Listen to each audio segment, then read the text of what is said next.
Ok. Et je sais que tu es l'un des premiers en France à avoir popularisé la marketplace de freelance 5euros.com. Ouais. Peux-tu expliquer le principe de la plateforme aux auditeurs et aussi expliquer pourquoi tu préconises plus cette plateforme-là que d'autres plateformes concurrentes, quoi? Ok. Ouais. En fait, alors 5euros.com, même chose. C'est un truc où je suis un peu arrivé par hasard. Puisque moi, venant du e-commerce, si tu veux, je connaissais pas le domaine du freelancing, le fait de faire des prestations sur le web, tout ça, je connaissais pas.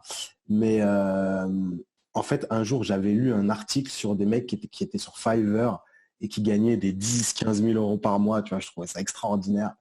Et du coup, je me suis mis à chercher un peu et puis je suis tombé par hasard sur 5 euros. J'ai créé deux, trois petits services vite fait et je crois que le premier mois, en y passant très peu de temps, j'ai dû gagner, je crois, 800 balles, tu vois, mais pas beaucoup, hein. Mais j'ai reçu plein de messages en fait et j'ai vu un potentiel. Et du coup, après, du coup, je me suis pris au jeu en fait pendant un an et demi et j'ai pas mal développé sur 5 euros avec une approche très, on en parlera peut-être plus tard, mais très muse, tu vois, donc très process, Ouais. avec pour objectif de me dire comment je peux augmenter tout le temps mon chiffre d'affaires en travaillant le moins possible. Donc c'est pour ça que ça a été un grand apprentissage pour moi.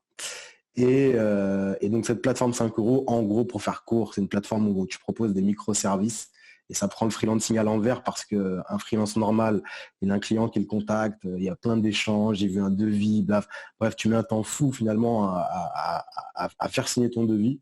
Or 5 euros, c'est une forme de e-commerce un peu de freelancing où tu viens, tu présentes un service, tu dis bah voilà, moi je te fais ça pour X euros. Alors, normalement, il y a un produit d'appel à 5 euros. Bref, enfin, tu vois, tu as un produit d'appel à 5 euros, mais après, tu peux très, très vite monter avec des prestations à 500, voire 800, voire un peu plus. Et donc, du coup, les gens viennent sur ton service. Il n'y a pas besoin d'échanger. Ils regardent ce que tu proposes, ils passent commande et boum, vous commencez directement à bosser. Donc, en fait, tu hackes un petit peu la distribution de ton produit par rapport à un freelance normal. Et c'est ça qui me plaît.